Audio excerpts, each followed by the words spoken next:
ሰላም ጤና ይስጥልን ክቡራትና ክቡራን ተመልካቾቻችን ከናሁ ቴሌቪዥን የዛሬ ዕለት ሐሙስ መጋቢት 10 2018 ዓ.ም የተለያዩ የሀገር ቤትና የባህር ማዶ ስፖርታዊ መረጃዎች ወደ እናንተ የሚደርሱበት ጊዜው አሁን ነው። እስከ መረጃዎቻችን ፍጻሜ ድረስ አብራችሁ እንድትቆዩ የምንጋብዛችሁ የመረጃዎቹ አዘጋጅና አቅራቢ ገዛኸኝ እንዱላ፣ የካሜራ ባለሙያችን ፍቃዱ ወልደተንሳይ ከኛ ጋር ቆይታ ያደርጋል። አብራችሁ ነው።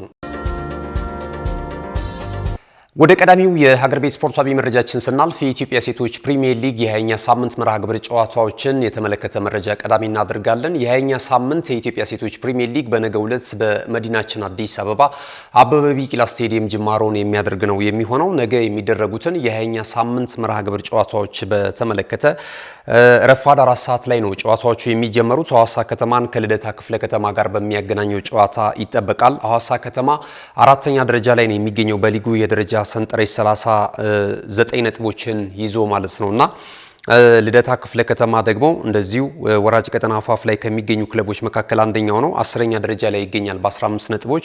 ሁለቱ ቡድኖች የሚያደርጉት ጨዋታ ረፋድ 4 ሰዓት ላይ ጅማሮውን ያደርጋል። ከዛ ባለፈ እንግዲህ በእለቱ 7 ሰዓትና 9 ሰዓት ላይ ደግሞ ሌሎች ሁለት ጨዋታዎች የሚከናወኑ ነው የሚሆነው። በዚህ ዓመት ወደ ኢትዮጵያ ሴቶች ፕሪሚየር ሊግ ማደግ የቻለው ሸገር ከተማ ከኢትዮ ኤሌክትሪክ ከሊጉ መሪ ክለብ ወይም ደግሞ ሁለተኛ ደረጃ ላይ በጎል ክፍያ ብልጫ ተወስዶበት ካለው ኢትዮ ኤሌክትሪክ ጋር ጨዋታውን የሚያከናውን ነው የሚሆነው። ኢትዮ ኤሌክትሪክ እንግዲህ ባለፈው እንደምናስታውሰው ባቻ ውጤት ጨዋታውን አጠናቋል። ይህንንም ተከትሎ እንደዚሁ መሪነቱን ለኢትዮጵያ ንግድ ባንክ አሳልፎ መስጠቱ የሚታወስ ነውና የአሰልጣኝ ኤርሚያስ ዱባሎ ቡድን ኢትዮ ኤሌክትሪክ ዳግም መሪነቱን ለመቀበል ለሰዓታት ያለም ቢሆን እንግዲህ መሪነቱን ደግሞ ስፍራ ለመውሰድ ዳግም ጨዋታውን የሚያከናውን ነው የሚሆነው ማለት ነውና ጨዋታው 7 ሰዓት ላይ ቀን ይደረጋል። ይህ ጨዋታ ፍጻሜውን እንዳገኘ የዕለቱ የመጨረሻ ጨዋታ በአዳማ ከተማና በሊጉ መሪ ክለብ ኢትዮጵያ ንግድ ባንክ መካከል ቀን 9 ሰዓት ሲል ጅማሮውን የሚያደርግ ነው የሚሆነው። ኢትዮጵያ ንግድ ባንክ መሪነቱን አጠናክሮ ለመቀጠል እንደዚሁም ደግሞ አዳማ ከተማ አሁን ከሚገኝበት 8ኛ ደረጃ ነጥቡን ወደ 24 ከፍ ለማድረግ ማሸነፍ ከቻለ ይህንን ለማከናወን ነው ወደ ሜዳ የሚገባው። ቅዳሜና እሁድም የኢትዮጵያ ሴቶች ፕሪሚየር ሊግ የ20ኛ ሳምንት መርሃ ግብር እንደዚሁ ቀጣይ ጨዋታዎች የሚከናወኑ ይሆናል።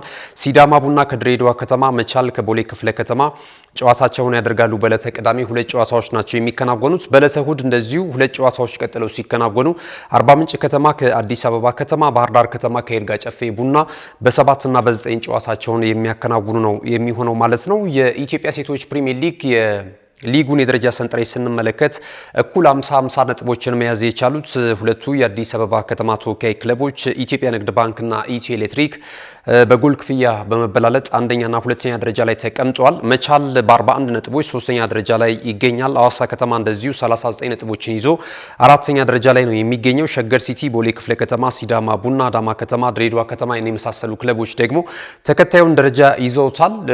እንግዲህ የወራጅ ቀጠናው ስፍራ ላይ ከተመለከትን በኢትዮጵያ ሴቶች ፕሪሚየር ሊግ አዲስ አበባ ከተማ 8 ነጥቦች አሉት 14ኛ ደረጃ ላይ ተቀምጧል። ከዛ ባለፈ ደግሞ እንደዚሁ አርባ ምንጭ ከተማም በ10 ነጥቦች 13ኛ ደረጃ ላይ ተቀምጧል ማለት ነውና በኢትዮጵያ ሴቶች ፕሪሚየር ሊግ እነዚህ ሁለት ክለቦች ወራጅ ቀጠናው ላይ ነው የሚገኙት። የከፍተኛ ጎል አስቆጣሪነቱን ትራክ ከተመለከትን የኢትዮ ኤሌክትሪክ የፊት መስመር አጥቂ ዳግማዊት ሰለሞን 22 ግቦችን ከመረብ በማሳረፍ በቀዳሚነት እየመራች ትገኛለች። ረዴት አስረሳኝ ከኢትዮጵያ ንግድ ባንክ 13 ግቦች አሏት 2ኛ ደረጃ ላይ። እንደዚሁም ደግሞ መሐሌት ምትኩ ከኢትዮ ኤሌክትሪክ በ10 ግብ ከ1 እስከ 3 ያለውን የኢትዮጵያ ሴቶች ፕሪሚየር ሊግ እስካሁን በተከናወነው የ19ኛ ሳምንት መርሃ ግብር ድረስ ያስቆጠሯቸው ጎሎች ናቸው ማለት ነው። ዛሬ እንግዲህ አዲሱ ነገር በኢትዮጵያ ሴቶች ፕሪሚየር ሊግ የ20ኛ ሳምንት መርሃ ግብር ጨዋታዎች በነገው ዕለት ጅማሯቸውን እንደሚያደርጉ ነው ማለት ነው። ክቡራትና ክቡራን ተመልካቾቻችን ከናሁ ቴሌቪዥን መረጃዎቻችን ይቀጥላሉ። እንግዲህ የሀገር ቤት ስፖርታዊ መረጃችንን እዚህ ላይ ነው የምናጠናቅቀው። ስንመለስ በቀጥታ ወደ ባህር ማዶ ስፖርታዊ ጉዳዮቻችን የምናቀና ነው የሚሆነው። ጠቃሚ መልእክቶች ወደ እናንተ ይደርሳሉ። መልእክቶቹን ከተከታተልን በኋላ ተመልሰን እንመጣለን። አብራችሁን ነው። አሁንም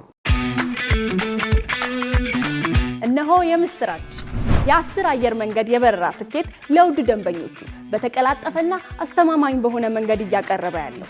በዚህም በደንበኞቹ የተመሰገነው ጉዞጎ አሁን ደግሞ ተደራሽነቱን በማስፋት ተጨማሪ ባንኮችን በማካተት ለውድ ደንበኞቹ የበለጠ አስተማማኝ ለመሆን ችሏል። የጉዞጎን አፕሊኬሽን ከአፕ ስቶር ወይም ከፕላይ ስቶር በማውረድ የመነሻና የመድረሻ ከተማዎትን መርጠው ዋጋ አወዳድረው የሀገር ውስጥም ሆነ ዓለም አቀፍ በረራ ማድረግ ካሰቡ የበረራ ትኬቶን ክፍያ በአቅራቢያው በሚገኙ ባንኮች አንድም በአካል በመሄድ ወይም በኦንላይን የክፍያ አማራጮች ክፍያዎትን በመፈጸም የበረራ ትኬቶን በእጅ ያስገቡ። ከዚህም በተጨማሪ እንደ ሁል ጊዜው ወደ ጉዞጎ የጥሪ ማዕከላችን 7473 በመደወል ከሙሉ የበረራ መረጃ ጋር የ24 ሰዓት የትኬት አገልግሎት ማግኘት እንደሚችሉ ስናበስሮ በታላቅ ደስታ ነው። ለበረራዎ ጉዞጎ።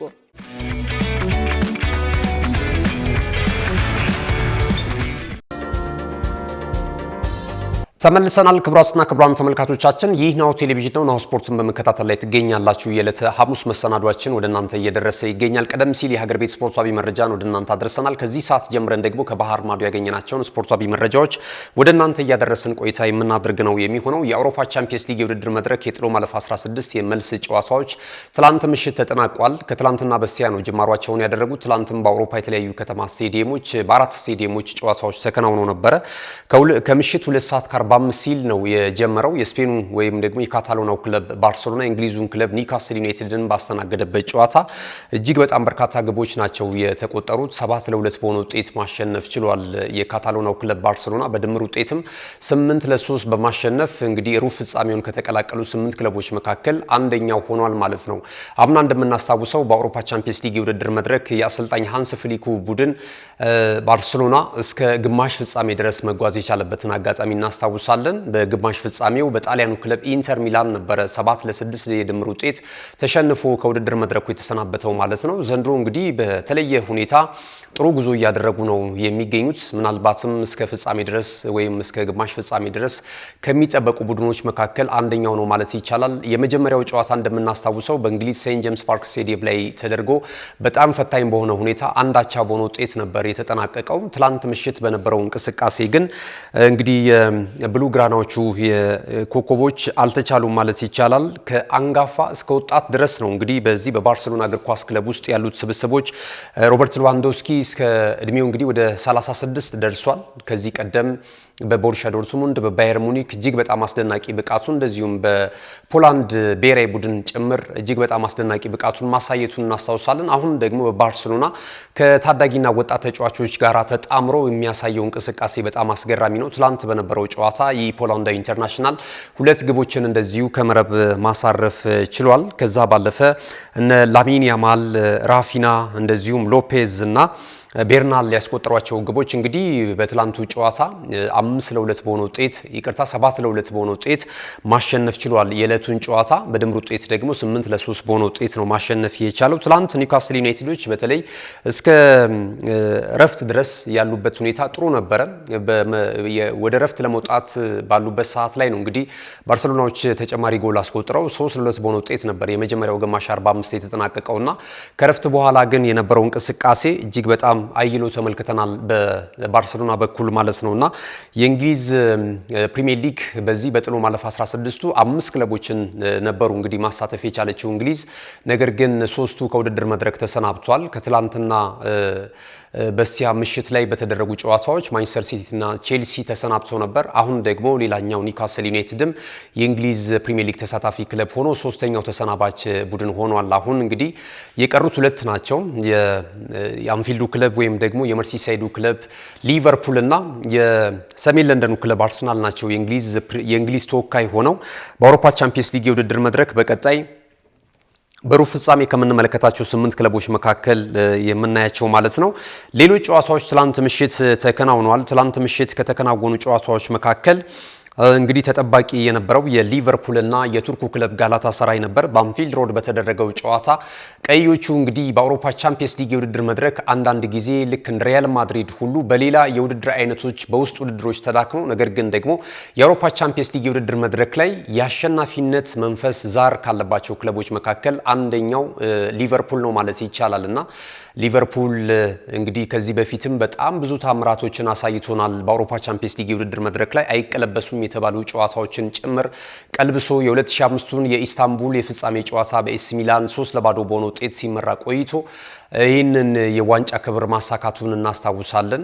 ከዛ ባለፈ በመለያ ምት ማለት ነው። ከዛ ባለፈ ደግሞ ከባርሰሎና ጋር እንደዚሁ ከፒኤስጂ ጋር በነበራቸው እንቅስቃሴ በድምር ውጤት የቀለበሷቸውን አንዳንድ ሂደቶች እናስታውሳለንና ትላንት እንግዲህ ጋላታሳራይ 1-0 በሆነ ውጤት የመጀመሪያውን ጨዋታ ማሸነፉን ተከትሎ የበለጠ እድል ሊኖረው ይችላል። ቢያንስ ምናልባት ወደ ጭማሪ ሰዓት ወደ መለያ ምት ሊያምራ ይችላል ብለው ተስፋ ሰንቀው ነበር። በእርግጥ የቱርኩ ክለብ ጋላታሳራይ ደጋፊዎች ወደ አንፊልድ አልመጡም። የአውሮፓ እግር ኳስ ማህበር ቅጣት እንዳስተላለፈባቸው እናስታውሳለን።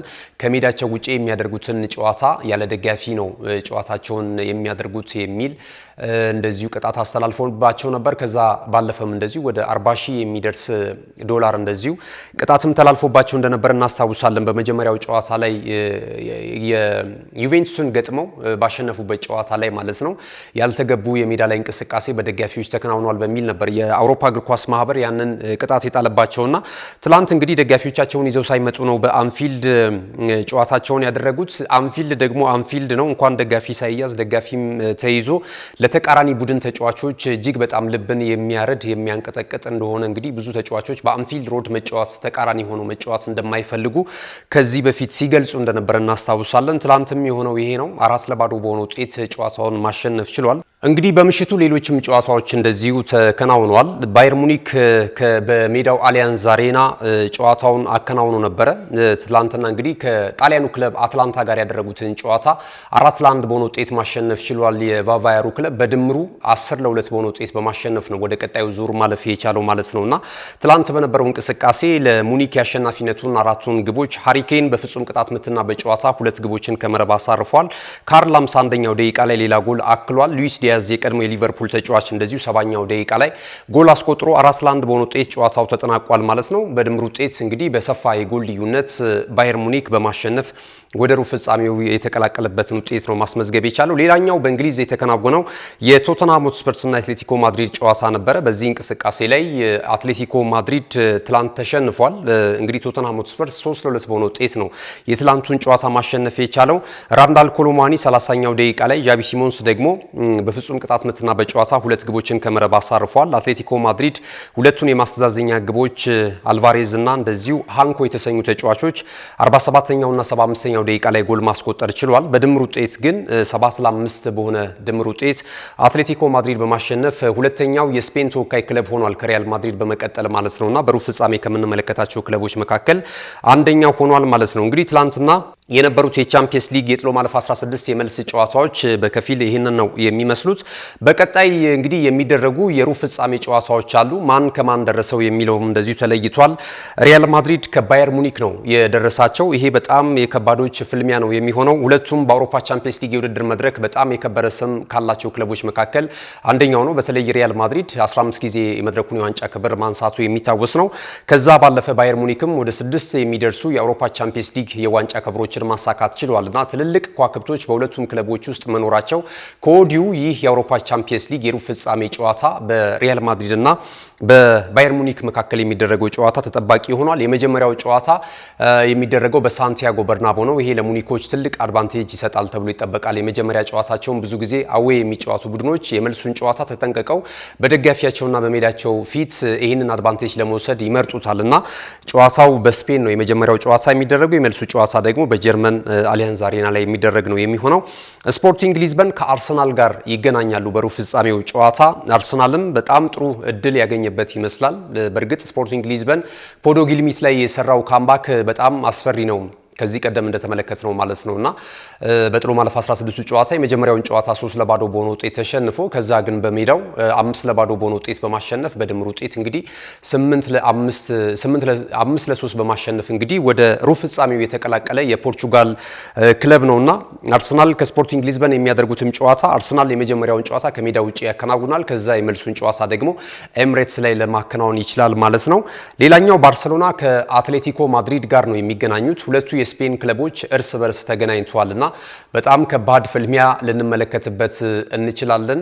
እነዚህ ሁለት ቡድኖች እንግዲህ በስፔን ኮፓ ዴላ ሬይ ጨዋታ ተገናኝተው በመጀመሪያው ዙር ጨዋታ እንደምናስታውሰው 4-0 በሆነ ውጤት ነበረ አትሌቲኮ ማድሪድ ማሸነፍ የቻለው። የመልሱን ጨዋታ ደግሞ ካምፕኑ ላይ ተከናውኖ ባርሴሎና 3-0 በሆነ ውጤት ቢያሸንፍም በድምሩ ውጤት ከስፔን ኮፓ ዴል ሬይ የፍጻሜ ጨዋታ እንዳስቀረው ይታወሳል። አትሌቲኮ ማድሪድ ማለት ነውና ዳግም ከላሊጋው ከዚህ ከስፔን ኮፓ ዴል ሬይ ውጪ በዚህ ዓመት በተደጋጋሚ እየተገናኙ ያሉት ሁለቱ ክለቦች በአውሮፓ ቻምፒየንስ ሊግ የውድድር መድረክ የመጀመሪያውን ጨዋታ ካምፕኑ ላይ ይከናወናል በባርሴሎና ሜዳ። ከዛ ባለፈ ደግሞ የመልሱ ጨዋታ በዋንዳ ሜትሮፖሊታኖ ስቴዲየም የሚከናወን ነው የሚሆነው። ሌላኛው ፒኤስጂን ከሊቨርፑል ያገናኘውም ጨዋታ እንደዚሁ ይጠበቃል ማለት ነው። የወቅቱ የአውሮፓ ቻምፒየንስ ሊግ የውድድር መድረክ የዋንጫ ባለክብር የሆነው ፒኤስጂ በዘንድሮ ዓመት በሂደት እየተጠናከረ መጣ። አጀማመራቸው ጥሩ አልነበረም። ሻምፒዮና ከሆኑባቸው በርከት ያሉ የዋንጫ ክብሮችን ካጣጣሙበት የውድድር ዓመት ዘንድሮ አጀማመራቸው ጥሩ አልነበረም።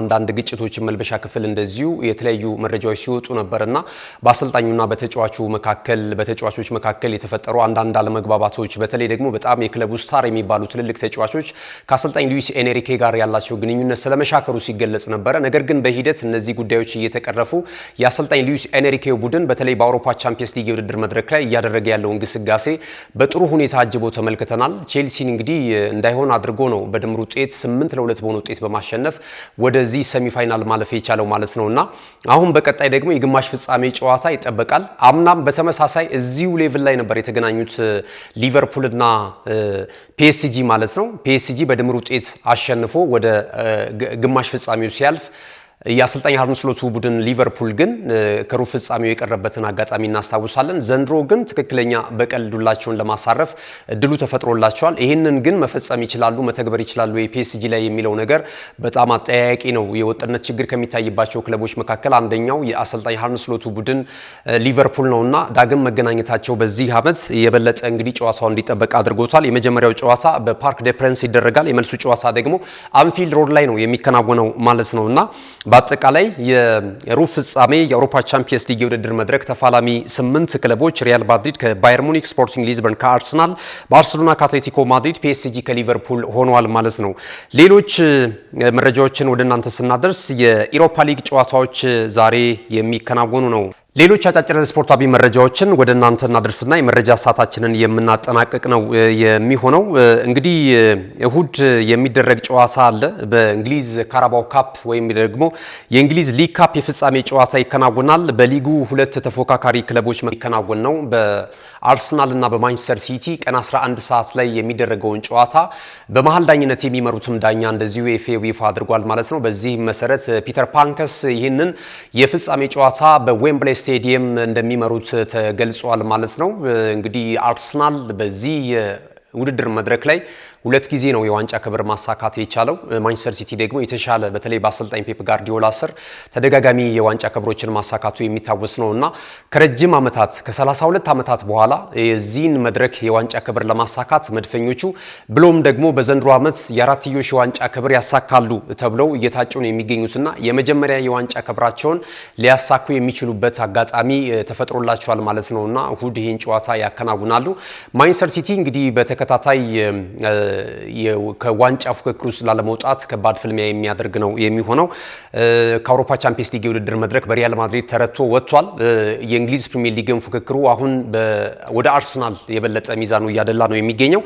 የዚህን የካራባው ካፕ የዋንጫ ክብርን በመንጠቅ በሊጉ ላይ ባሉት ቀሪ ጨዋታዎች ላይ ተጽዕኖ ለማሳደር እንግዲህ አሰልጣኝ ፔፕ ጋርዲዮላው ቡድንም ከባድ ፈተና ነው የሚጠብቀው ማለት ነውና ይህንን የዋንጫ ክብር ያሳካ ቡድን የበለጠ ስነ ልቦናውን የሚገነባበት የፕሪሚየር ሊጉን የዋንጫ ክብር ለማሳካትም የበለጠ እድል የሚያገኝበት ነው። ከዛ ባለፈም የኤፍኤ ካፕም የውድድር መድረክ ስላለ በሀገር ውስጥ እዚህ ላይ እንግዲህ ጎብዞ ለመገኘት የበለጠ ይህንን የዋንጫ ክብር ማሳካትና የፍጻሜውን ጨዋታ ማሸነፍ ትልቅ ትርጉም ነው ያለው ለሁለቱም ቡድኖች ማለት ነውና ይህንን ለማሳካት ከፍተኛ ፍልሚያ ያደርጋሉ ተብሎ እየተነገረ ነው የሚገኘው ማለት ነው። ካሽጎ በየትኛውም ዓለም ሆነው በማንኛውም ሰዓት ለወገኑ የሚደርሱበት ፈጣን የገንዘብ መላኪያ ተከፈተሉ።